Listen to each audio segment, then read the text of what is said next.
how to create a Gamepass in Roblox on your iPad. So pretty much almost the same thing as in every other device. What you're gonna have to do first is go to your Roblox, or you could find it directly for another way. But in your Roblox, go ahead to the More section and then go ahead and press on Create. So right beside messages and so.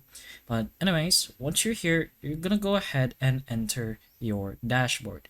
Go ahead to your creations like so and enter any kind of experience that you have created. If you haven't created one, then you could make one. Simple as that. But once you have a creation or an experience, go ahead there, and what you're gonna do from there is go ahead into monetization. Here you will be able to find all your passes and including game passes. Here you can create it here. So press on your creations and create a pass. So from here on, it's pretty much a simple idea.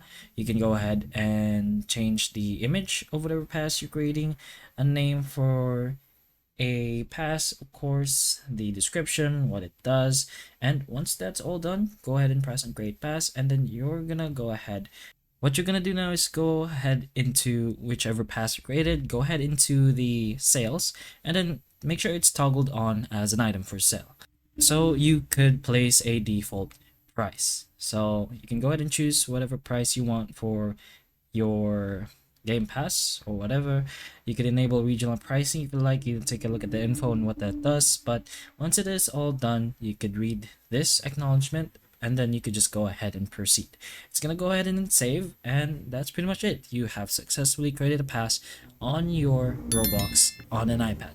So hopefully the information of this video can help you, and if it can, please like and subscribe for more videos like this, and that's all.